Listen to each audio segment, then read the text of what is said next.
ఒక ఒంటరి మహిళని. మా హస్బెండ్ వెళ్ళిపోయి 11 years అవుతుంది. వస్తాడని వెయిట్ చేశాను, కానీ ఇప్పటివరకు రాలేదు.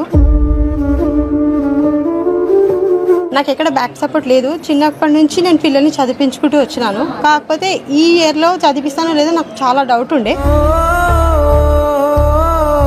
నేను ఈ 2 years కూడా చదివిస్తాను అనుకోలేదు. కానీ మేడం, నువ్వు బాధపడకు, నీకు ధైర్యంగా మేము ఉన్నాము.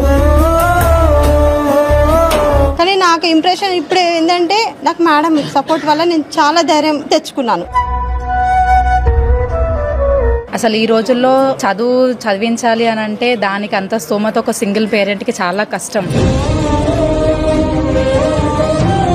ఆర్జే ఇన్స్పిరేషన్ వాళ్ళు మమ్మల్ని అప్రోచ్ అయ్యి, అంటే మీ కష్టం ఏంటి, మీరు ఎంతవరకు చేయగలుగుతారు, మీకు మేము ఎంతవరకు చేయగలుగుతాము అనే విషయం వాళ్ళు ముందుకొచ్చి అన్ని తెలుసుకొని మాకు హెల్ప్ చేస్తున్నారు.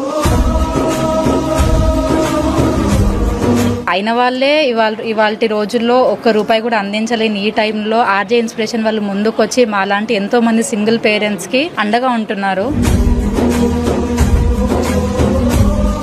ఎన్ని విధాలుగా కృతజ్ఞతలు తెలుపుకున్నా కానీ అది చెప్పలేనిది మాటల్లో. అయినా మా అమ్మ చిన్నప్పటి నుంచి మమ్మల్ని చూసుకుంది. ఇప్పుడు నా పిల్లలు కూడా మా అమ్మనే చూసుకుంటుంది. అక్కడ ఉండలేను, ఇక్కడ ఉండలేను, ఎక్కడ ఉన్నానా భారంగానే అనిపిస్తుంది అందరికి. ఎడ్యుకేషన్ మొత్తం అమ్మనే చూసుకుంటాం మేడం, చూసుకుంటామని చెప్పారు. ఇలాంటి వాళ్ళు ఇంకా చాలా మంది రేజ్ అవ్వాలి మేడం లాంటి వాళ్ళు. ఇంట్లో వాటర్ వచ్చేస్తాయి, పడుకోబెట్టి ఈమె కూడా కూర్చొని పడుకుంటది. వర్షం వస్తే 2000 రెంట్. మేము అసలు కానీ మేము లైవ్ గా చూసాం, మా మీద వర్షం అంతా పడుతుంది. ఎలా ఉంటున్నావు అసలు పిల్లలతోని అంటే, హస్బెండ్ ఒక్కటే చనిపోతే కాదు, ఇలాంటి సహాయం కోరుతున్న వాళ్ళకి చెయ్యాలి మేము. అది మా కంపల్సరీ ఒంటరి మహిళకు చేయూతని ఇవ్వాలని నా కోరిక. చిన్న బిడ్డలు ఇక్కడ ప్రతి ఒక్కరు నీళ్ళలో చనిపోయింది జీవితం అనుకున్నా కాదు. అలాంటి వాళ్ళు చాలా మంది ఉన్నారు ఇక్కడ. పాప వాళ్ళ డాడీకి చాలా ఎడిక్ట్ అయిపోయి అందులో నుంచి బయటికి రాలేకపోతుంది. ఆ బిడ్డ వాళ్ళ వీళ్ళని చూసి కూడా మెంటల్ గా చాలా డిస్టర్బెన్స్ అయింది.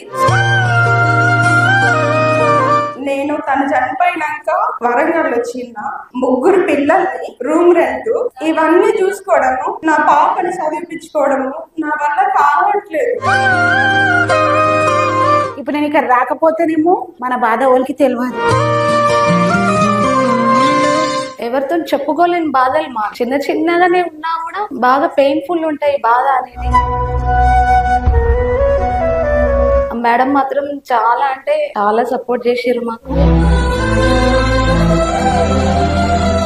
మేడం కూడా చిన్న పిల్లలు ఉన్నారు, వాళ్ళని సైతం చూసుకుంటూ మా కోసం ఎంత పోరాటం చేస్తున్నారంటే. తాగడం బంద్ చేయాలని నేను ఎంతో చెప్పిన, కానీ అది నా రాత. నాకు దేవుడు కష్టాలే రాసిండు. పాపం కొందరు ఆడవాళ్ళ జీవితాలు ఎంత అస్తవ్యస్తంగా అయిపోతున్నాయంటే, తండ్రి ఉన్నా లేకుండా పిల్లలు పెరగటము, తండ్రి లేక పిల్లలు పెరగటము అనేది దౌర్భాగ్యం నిజంగా. ఉమా కార్తిక్ తన కుటుంబంలో తాను అనేక సమస్యలు పడుతూనే ఆర్థికంగా పెద్దగా స్థితిమంతురాలు కాదు.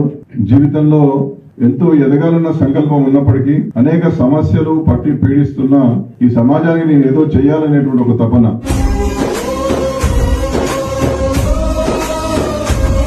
మేం బతుకుతూ సమాజంలో ఏదైనా సహాయం చేస్తే బాగుండని ఎదురు చూసేటటువంటి వాళ్ళకు కూడా చేయూతలు అందించాలని చెప్పి ఆలోచన చేసింది. అన్నిటికన్నా ముఖ్యంగా ఒంటరి మహిళలు కలిసి ఉంటేనే మనకు కష్టంగా ఉంటది. తోడు లేకుండా, నీడ లేకుండా, ఆదరణ లేకుండా, డబ్బులు లేకుండా, ఇల్లు లేకుండా ఒక మహిళ ఈ సమాజంలో జీవించడం అంత ఆషామాషి విషయం కాదు.